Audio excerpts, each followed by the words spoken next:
Imagine spending 3 solid weeks building a master, completely color-coded spreadsheet for your upcoming vacation. Oh, I know this type of planner. Right, so you have every single hour mapped out, you've timed the dining reservations, you've synchronized the skip-the-line passes, you've even calculated the literal walking distance between attractions. Just a fortress of pure rational data. Exactly, it's beautiful.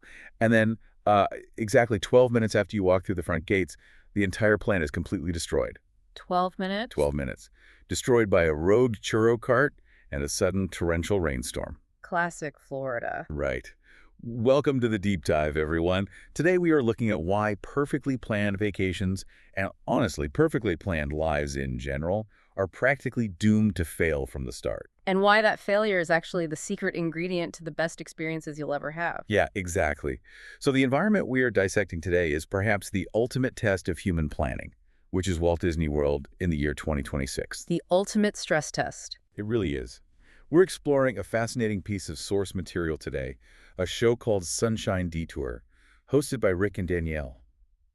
And their entire premise revolves around this really counterintuitive concept. Which is that our desperate attempt to micromanage our leisure time is precisely what kills the joy of it. Right, they call it the Sunshine Detour. And whether you are literally zipping up your suitcase and packing your bags for Orlando tomorrow, or you're just, someone who struggles with letting go of the steering wheel in your everyday life, this deep dive is going to challenge how you think about perfect plans.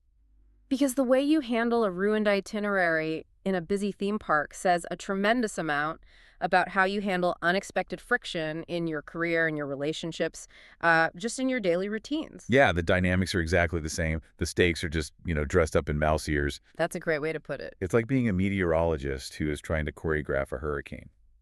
You can have all the color-coded spreadsheets in the world. You can have every radar pulled up on your phone. Well, you cannot schedule the weather. You cannot schedule the weather. And you certainly cannot schedule a child's sudden, all-consuming biological imperative to eat a cinnamon sugar pastry right this very second. No, you really can't.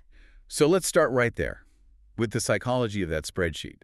Because Rick, one of the hosts of Sunshine Detour, admits to doing exactly this. He spent 3 weeks of planning. Every detail locked in. Every single detail. Yeah. And Danielle, his co-host, asks him how long it survived, and he says 12 minutes. 12 minutes of operational success before total system failure. A total collapse. And we really have to look at why that failure occurred so quickly, because it wasn't a flaw in Rick's mathematics. Right. It was a flaw in his core assumption about human nature. Okay, unpack that a little bit. Well, the spreadsheet is a product of the prefrontal cortex, right? It represents pure rational resource allocation. Sure. You sit at your quiet desk at home in a climate-controlled room and you plot out points on a grid. But a theme park is an environment explicitly designed to bypass the prefrontal cortex. Cool. It directly stimulates the emotional and sensory centers of the brain. So you are bringing a tool of pure logic into an arena of pure emotion. Precisely. Let's look at the two things that destroyed Rick's plan. First, the rogue churro cart. The ultimate trap. On a spreadsheet, food is just a data point. It's a 45-minute block of time scheduled for exactly 12:30 p.m. Right. But in reality, food in that environment is a sudden sensory assault. It is the smell of cinnamon wafting across the pavement. Yeah, you can't ignore it. And most importantly, it's the biological reality of a child, or honestly, an adult whose blood sugar has suddenly plummeted after walking 2 miles in the Florida humidity. Yeah, the spreadsheet cannot account for spontaneous human desire. No. Or just plain biological fatigue. It expects you to be a robot. It expects you to say, no, child, you cannot be hungry for a churro now because cell D4 on my Excel document says we do not consume calories for another 72 minutes. Which is insane when you actually say it out loud. It really is. And then you have the second element that ruined his day, which was a torrential downpour. Right. The spreadsheet assumes a static, frictionless vacuum. Like walking from point A to point B will always take exactly 7 minutes. Exactly, at a brisk pace. But reality is a torrential, pop-up Florida rainstorm that cuts your walking speed in half, forces thousands of people to seek shelter under the exact same awnings, and just completely scrambles the geography of the park. The environment is entirely indifferent to your schedule. Entirely indifferent. Which makes the spreadsheet essentially a work of fiction. You are writing a story about a version of yourself that doesn't actually exist. A version that never gets tired. Never gets tired, never gets distracted, and apparently has godlike control over the meteorological patterns of Central Florida. Right. And this is where Rick and Danielle bring up this genuinely mind-blowing experiment that tests this exact theory using modern technology. Oh, I love this part. Yeah, they wanted to know if a human fails at making the perfect schedule, what happens if we give the job to a supercomputer? It's a brilliant stress test of the whole planning philosophy. So what did they do? They took all of Disney's official 2026 park schedules, all the operational hours, the wait time data, all the resort closure notices. The massive data set. Huge. And they fed this incredibly dense data set into an advanced AI, specifically NotebookLM, and they gave the AI one logical directive. Which was? Based on all this data, generate the perfect stress-free day. I mean, if anyone can solve the puzzle, it's an AI, right? It can process millions of data points simultaneously. It doesn't get distracted by churros. You would think. But the audio overview that the AI generated basically threw up its digital hands. It threw an error code. It essentially told them that a stress-free schedule is a mathematical impossibility. The exact verdict the AI came to, which I just cannot stop thinking about, is that human psychology plus a 90-minute wait for Slinky Dog Dash equals unpredictable chaos. We really have to unpack the absolute brilliance of that machine logic. Yeah, please do. Why does an entity made entirely of logic reject the premise of a perfectly logical schedule? Right. Because the AI possesses enough analytical depth to recognize that rigid systems are inherently brittle when they are combined with human physical endurance. Wait, explain that. What do you mean by a brittle system? Well, a brittle system is one that cannot bend or absorb shocks. So when pressure is applied, it just snaps completely. Oh, gotcha. If you have an itinerary packed tight from 8:00 a.m. to 10:00 p.m., every single event is dependent on the event before it finishing exactly on time. So if one thing is late. Exactly. If one variable falls out of alignment, say a bathroom break takes 10 minutes instead of 5, the entire day cascades into a domino effect of failure. Wow. But more importantly, the AI calculated the physiological toll of the environment. The Slinky Dog Dash variable. Yes, the Slinky Dog Dash variable. It's a highly popular roller coaster with a notoriously exposed outdoor queue. You're just baking in the sun. Right. So the AI looked at the data and realized that standing in a 90-minute line in the midday Florida heat doesn't just cost 90 minutes of time. What else does it cost? It costs physical and emotional degradation. It literally calculates the lactic acid building in the legs, the dehydration, the inevitable irritability, the dopamine crash. That is wild. The AI mathematically deduced that after that 90-minute wait, the human subjects would be so degraded that they would be statistically likely to abandon the next scheduled event anyway. Oh my gosh. So the machine realized that to optimize for stress-free, it had to remove the rigid schedule entirely. The AI basically concluded that humans are too messy for Excel. Yes, exactly. The magic, as Rick and Danielle point out, isn't found in perfectly executing a spreadsheet. No, not at all. The magic is found in the unexpected character meet and greet that you stumble into because you got lost. Yeah. Or the rainy afternoon spent eating Mickey ice cream bars under a random awning while you wait for the storm to pass. Which is a direct callback to the exact downpour that ruined Rick's original plan. Oh, right. The obstacle itself became the experience. The forced pause under the awning created a vacuum of time. It allowed for a moment of connection and spontaneous joy that was completely unplannable, yet deeply memorable. The structure of the plan failed, but the failure created the space for the memory. Exactly. But hold on, let me ask the question that I know so many of you listening right now are asking yourselves. Okay, lay it on me. Because we all know this, right? Yeah. Deep down, we know the plan is going to fall apart. We know the kid is going to melt down, or the rain is going to come, or the meeting at work is going to run late. Sure. So if the AI knows the spreadsheet is doomed, and if we know it's doomed, why on earth do we keep making them? That's the million-dollar question. Right. Why did Rick spend 3 entire weeks color-coding an Excel sheet? Is this level of hyper-planning actually about optimizing the vacation? Or is it just a psychological coping mechanism? It's definitely a coping mechanism. Because to me, it feels like bringing a ruler to measure a puddle. It might feel really comforting to hold the ruler. It makes you feel like a professional, but it is fundamentally useless once you step into the water. Bringing a ruler to measure a puddle is the perfect visualization of this behavior. Right. And it gets to the absolute core of the psychological mechanism at play here. The creation of the spreadsheet isn't actually about the vacation at all. What is it about? It is entirely about managing the anxiety of the unknown before the vacation begins. So it's therapy. It's pre-trip self-soothing. Exactly. When you are sitting at your desk 3 weeks out, you are confronting a massive expenditure of money, a massive investment of your limited vacation time, and incredibly high emotional stakes. You want it to be perfect. You want this experience to be perfect for your family. The pressure of those expectations is immense. So the spreadsheet provides an illusion of control over those variables. It's a security blanket constructed out of cells and formulas. Yes. It allows you to feel like you are doing something tangible to guarantee happiness. The problem isn't making the security blanket, though. The problem is when you arrive in Orlando and you confuse the security blanket with reality. Exactly. If you grip that ruler tightly and you start yelling at the puddle for not being perfectly square, you're going to be miserable. The water's going to do what the water's going to do.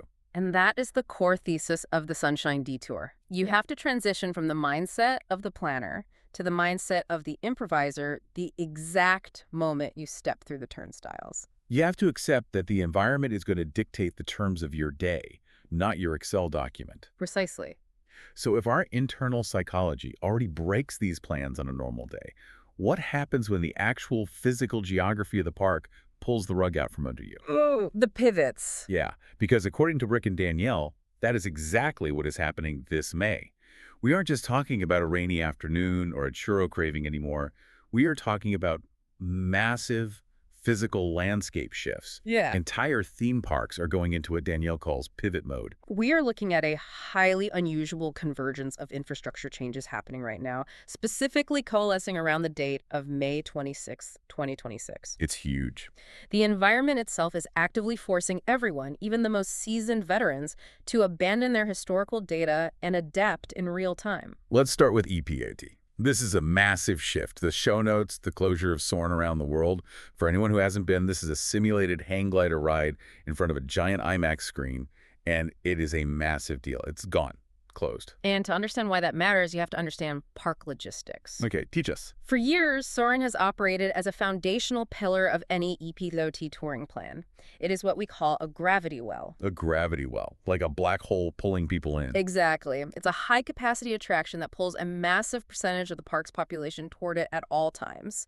It dictates foot traffic flow, it dictates dining choices in that specific pavilion, and it dictates how people prioritize their skip-the-line passes. Okay, so when you remove it, When you remove a gravity well, even temporarily, the crowd flow of the entire park is instantly scrambled. Thousands of spreadsheets are instantly rendered obsolete. because the historical wait time data for every other ride is now wrong. Completely wrong. But the void isn't staying empty, and that's where the chaos gets fun. The replacement is the brand new Soarin' Across America, which is opening to celebrate the United States' 250th birthday. Which is very exciting. Yeah. They are swapping out the global landmarks for flights over the Grand Canyon and the skyline of New York City.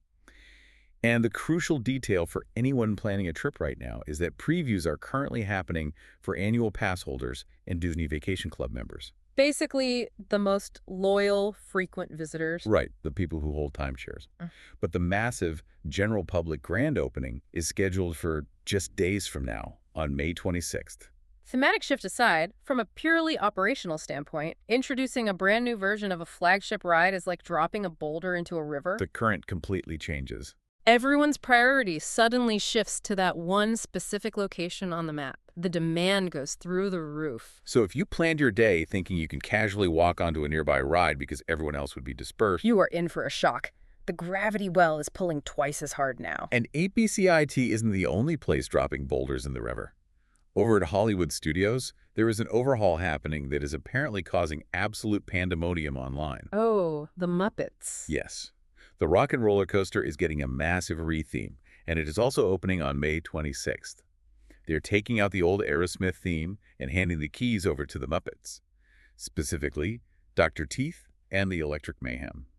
Danielle refers to this as a glorious detour, and from a sociological perspective, it is a fascinating pivot. A glorious detour. Just imagine the sensory difference. You're going from this dark, edgy, neon-lit rock and roll vibe to the chaotic, fuzzy, colorful joy of the Muppets. And that sensory difference changes the physical makeup of the line outside the building. How so? Well, the original iteration of the ride had a very specific, slightly aggressive thrill-seeker energy. It appealed to a certain demographic. Mostly teenagers and young adults. Right. Injecting the Muppets brings a wave of deep, multi-generational nostalgia and family-friendly appeal to a high-speed coaster.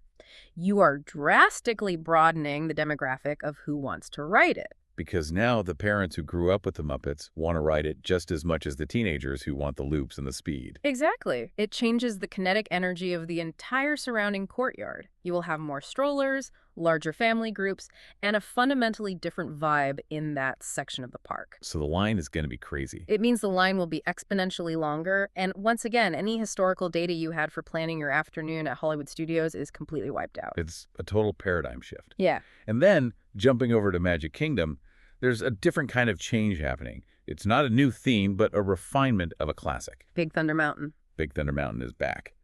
And the key phrase they use is that it has a buttery smooth new track. This is a crucial point about how infrastructure impacts the psychology of the vacation. Okay, why do they bother replacing the track on a ride that is already beloved? Why not just build something new? Because they recognize that Big Thunder Mountain operates as a multi-generational bridge. It is often the first big roller coaster a child goes on, and it is a ride that grandparents want to experience with their grandchildren to share that memory. But the old track was rough. It jerked you around. Right. And physical discomfort breaks the multi-generational bridge. If the ride rattles too much, the grandparents opt out due to back pain or discomfort. Makes sense. By installing a buttery smooth new track, they aren't just doing maintenance, they are actively preserving the nostalgia. They are removing the physical friction so that the emotional connection can still happen. It's a strategic update. It ensures the ride remains a top-tier draw for families, rather than letting it age into something only teenagers can physically tolerate. So let's step back and look at the whole board here. We have Soarin' Across America at EPCOs, the Dr. Teeth Muppet Coaster at Hollywood Studios, and the buttersmooth Big Thunder Mountain at Magic Kingdom. What happens when we put all of this together in the final week of May? You see an incredible engineered convergence of events. When an entire multi-park resort undergoes this kind of simultaneous pivot mode, Legada touring plans don't just bend. They break entirely. They break. It creates an environment where everyone, from the overwhelmed first-time visitor to the 20-year veteran with a spreadsheet, is suddenly on equal footing. Nobody has the data for how this will play out. Nobody. Everyone is forced to improvise. It's the great equalizer. The Excel sheets are burning for everybody. But hang on. Let me stop you right there. Because if 50,000 other people are forced to abandon their old plans and they all pivot to the new Muppet Coaster and the new Soarin' on the exact same day, isn't the detour just the new traffic jam? That's a fair question. I mean, how is that a Sunshine Detour? You aren't stumbling onto a quiet, hidden path of magic. You are just joining a different, newer mob of people. You're still stuck in gridlock. You're just looking at Dr. Teeth instead of Aerosmith. That is a highly critical, incredibly valid point. If the detour is just a lateral move from one massive queue to another massive queue, then the philosophy of the Sunshine Detour is totally hypocritical. Right. So how do Rick and Danielle justify this? The answer lies in how you define the physical space of the detour. The detour isn't necessarily the shiny new ride itself. Then what is it? The detour is the negative space between the massive crowds. Think about the physics of crowd movement. When 50,000 people are rushing frantically toward the Muppets or trying to get a spot for the Grand Canyon projection, it creates literal vacuums in other parts of the parks. Ah, so when the gravity well pulls everyone left, you go right. Precisely. The detour mindset means recognizing that while everyone else is stressing over the new attractions, clutching their phones, and panicking about wait times, you have the freedom to explore the areas they just evacuated. That's brilliant. The magic isn't necessarily in being the first human to ride the new coaster. The magic is realizing that because everyone else is in a 120-minute line, you can walk right on to an older classic attraction with zero wait. You could find a quiet bench in a normally packed pavilion. Exactly. You stop fighting the main current of the river, and you start looking for the quiet eddies and the calm pools that the current creates along the edges. It's entirely about situational awareness. The spreadsheet gives you tunnel vision. It blinds you to the reality of the crowd flow because you are only looking at your scheduled objective. But the improviser keeps their head on a swivel. They see the openings. The spreadsheet says, go to exit 2.1. The improviser says, look at how empty Y is right now. Let's go there instead. Which is a beautiful concept when we are talking about theme park rides. But it gets a lot more complicated when the obstacle isn't a crowd of people, but a literal physical barricade. yes, and that's what we need to get into next. Because sometimes the detour isn't an option you choose. Sometimes it is forced upon you by construction tape, blocking your path. And this is where the source script shifts from theoretical park touring into some very real, unvarnished truth about the logistics of a 2026 vacation. Yeah, Rick and Danielle have this Real Talk segment, and they lay it out incredibly plainly. Staying at premium high-end resorts does not guarantee a pristine environment right now. No, it doesn't. You might have paid top dollar, you might have saved up for years, but you are still going to be navigating an obstacle course. They highlight two specific flagship properties that are dealing with major disruptions. First, Disney's Animal Kingdom Lodge. Which is a property globally famous for its tranquility. The Savannas. Yes. The entire value proposition of that resort is sitting on your balcony in quiet contemplation, watching giraffes and zebras on the savannah. Right. But the reality on the ground this month is very different. Jambo House, the main building, is just starting a massive room overhaul. And over at the connected property, Kidani Village, guests are dealing with active construction noise. It's loud. And then you have the Grand Floridian, the crown jewel, the most expensive resort on property, where the lobby is still undergoing what they call a glow-up. A glow-up, right. So you are paying thousands of dollars for a premium Victorian-themed escape, and you are literally walking past scaffolding and listening to jackhammers. This represents the ultimate stress test for the psychology of the vacationer. It is one thing to be flexible when it rains in a theme park. You expect the weather to be unpredictable. Sure. But it is an entirely different level of psychological challenge to accept construction noise outside the window of your luxury hotel room. The financial transaction we discussed earlier, money in, relaxation out, feels like it's been fundamentally breached. Which brings us to what I think is the most controversial, aggressively bold claim in this entire deep dive. Danielle says on the show, and I'm quoting this directly, if you let a construction wall ruin your vacation, you're doing Disney wrong. Doing Disney wrong. That is a fascinating, almost combative philosophical stance. Let's really unpack the psychology of that statement, because on the surface, it sounds incredibly dismissive. It sounds like victim blaming. Exactly. You paid $5,000, there's a buzzsaw outside your door at 8 a.m., and it's your fault for being upset. That was my exact reaction, too. It feels a bit like telling someone their transmission fell out of their car on the highway, but they should just be grateful for the opportunity to enjoy a nice walk on the shoulder. It feels like toxic positivity. It does feel like that initially. But if we look deeper into the philosophy they are building, it connects back to the transition from the illusion of control to the reality of presence. Okay, go on. The construction wall, the jackhammer, the scaffolding, these are physical manifestations of friction. You cannot control them. No amount of money you paid can make the construction stop. Right. The spreadsheet cannot schedule the noise away. The friction is happening whether you like it or not. The obstacle is fixed. So the philosophy of doing Disney wrong isn't actually about ignoring the noise or pretending you love the scaffolding. It is entirely about how you choose to respond to an unchangeable reality. It is a form of vacation stoicism. Vacation stoicism, I love that term. You can't control the jackhammer, you can only control your emotional reaction to the jackhammer. Exactly. The Stoics believed that it isn't events that disturb us, but our judgments about those events. The physical friction of the construction wall forces a necessary psychological shift. It forces you out of the everything must be pristine and perfect mindset. And pushes you into a mindset of necessary, unexpected exploration. If the lobby is under construction and covered in tarps, you cannot sit in the lobby and enjoy a quiet coffee. So what do? You are forced to physically move. You are forced to find an alternative. Yes. And Rick and Danielle provide some very specific, highly actionable detours for exactly these moments. If your resort is chaotic and noisy, they suggest hopping on the Skyliner. The aerial gondola system. Yeah, that connects several of the properties just to go resort hopping. Just fly over the chaos and explore other areas. Or My absolute favorite detail in this whole strategy. Slowing down to grab a drink at the brand new GEO 82 Lounge, which is located inside Spaceship Earth. Think about the profound symbolism of that recommendation for a moment. Spaceship Earth is the giant geodesic sphere at the entrance of EPCOT. The golf ball. The golf ball. It is literally a monument dedicated to the history of human communication, survival, and progress. It is massive, it is dark, it is air-conditioned, and it is culturally significant. So you are frustrated by the modern chaos of construction at your hotel, and your detour is to literally seek refuge inside a giant historic symbol of human resilience. You are hiding inside the golf ball. It's incredible symbolism. But let me turn the tables here because I know you want to hold their feet to the fire on this. I do, because I am trying to put myself in the shoes of the listener who has been saving for 3 years for this trip. Of course.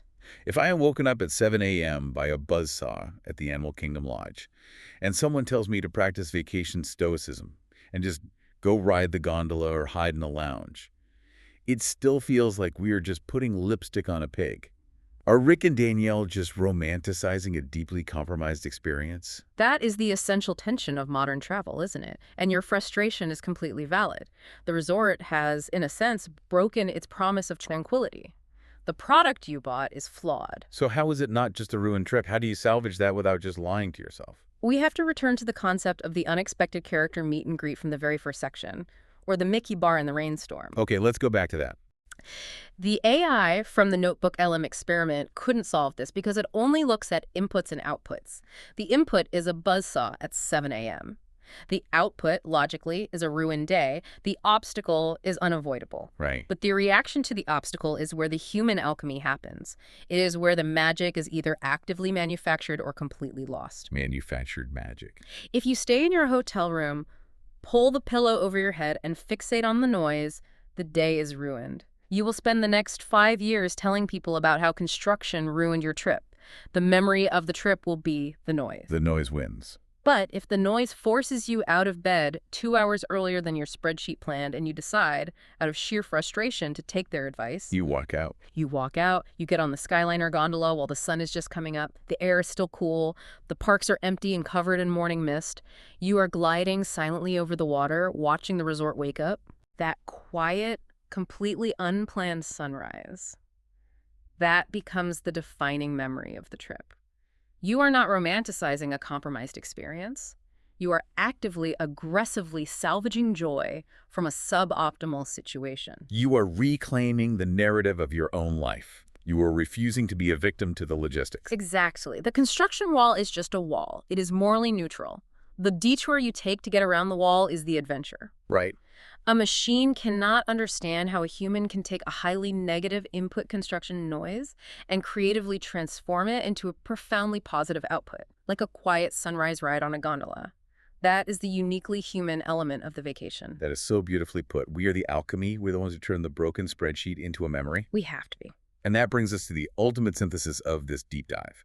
Because as we pull back from the highly specific details of 2026 resort schedules and new roller coasters, the lesson here applies to literally any listener's travels, and honestly, to how they navigate their own daily lives. If we summarize the journey we've taken today through the lens of Rick and Danielle's show, it paints a very clear picture of the evolution of a traveler. We started with the sheer, arrogant delusion of the color-coded Excel sheets. The belief that 3 weeks of meticulous planning could tame the wildness of reality. And we saw how quickly that fortress fell, destroyed in 12 minutes by a rogue churro cart and a pop-up rainstorm. And we saw how the NotebookLM AI experiment mathematically validated that human failure. The AI looked at the data and recognized that human biology plus the physical degradation of a 90-minute wait in the heat for Slinky Dog Dash creates a system of unpredictable chaos. It proved that rigid, brittle systems cannot survive the messy reality of human emotion and physical limits. Then we zoomed in on the massive park-wide physical pivots happening right now, converging on May 26th. The closure of Soarin Around the World and the launch of Soarin Across America for the U.S. 250th birthday, shifting the gravity wells of EPCIO with flights over the Grand Canyon and New York City. We analyzed how the introduction of Dr. Teeth and the electric mayhem to the rock and roller coaster changes the demographic and kinetic energy of Hollywood studios, pulling families in and altering the crowd flow. We looked at how the buttery smooth new track on Big Thunder Mountain preserves the multi-generational bridge. These aren't just new rides. There are paradigm shifts that render old plans obsolete and force everyone into the role of the improviser. You have to look for the negative space. You have to find the calm pools beside the rushing river. And finally, we confronted the physical obstacles.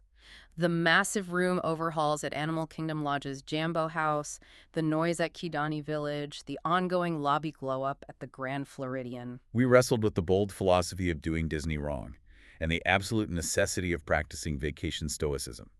Finding peace, perhaps hiding in the GEO 82 lounge inside Spaceship Earth, or flying above it all on the Skyliner amidst the construction walls. It all points toward a singular, unified theory of travel, and perhaps a unified theory of navigating life. Flexibility is not a backup plan for when things go wrong. Flexibility is the primary requirement for joy.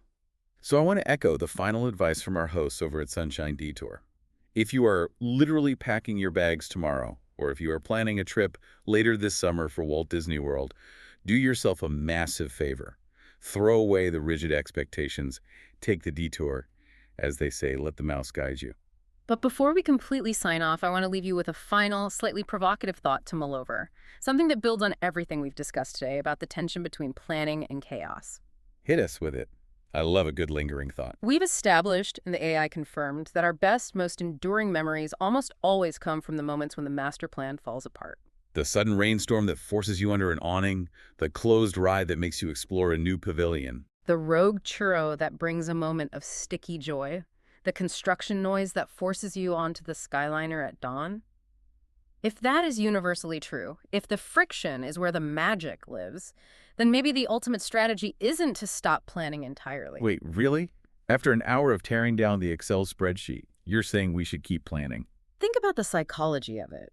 What if the true purpose of the itinerary isn't to actually be followed? Okay. What if the spreadsheet is simply meant to provide a rigid structure for you to joyfully break? Oh, wow. The friction between the plan and reality is what creates the spark of a memory. Without a plan, if you just show up with no idea what you were doing, you were just wandering aimlessly. That's true. There is no surprise when things change because there was no expectation to begin with.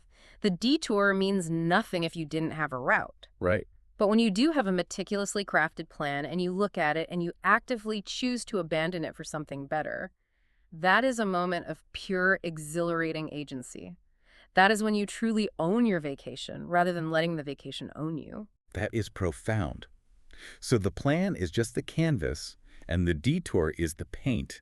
You are building the wall, just so you can have the thrill of jumping over it. Exactly. The act of planning gives you the context needed to appreciate the spontaneity. So the next time you sit down at your desk and build a perfect color-coded plan for your trip or your week or your life, ask yourself, am I building this because I genuinely expect to follow it, or am I building this so I have something magnificent to detour from? That is going to keep me up at night. The itinerary is a sacrificial lamb to spontaneity. I love that so much. Well, we have thoroughly mapped out the chaos, and we have to wrap this up. So, to quote Rick and Danielle directly as we close out today, thank you for watching Sunshine Detour. Until next time, don't forget to embrace the detour. A fitting final thought for anyone navigating the unknown. Thanks for joining us on this deep dive. Throw away the spreadsheet, find your churro, and we will catch you on the next one.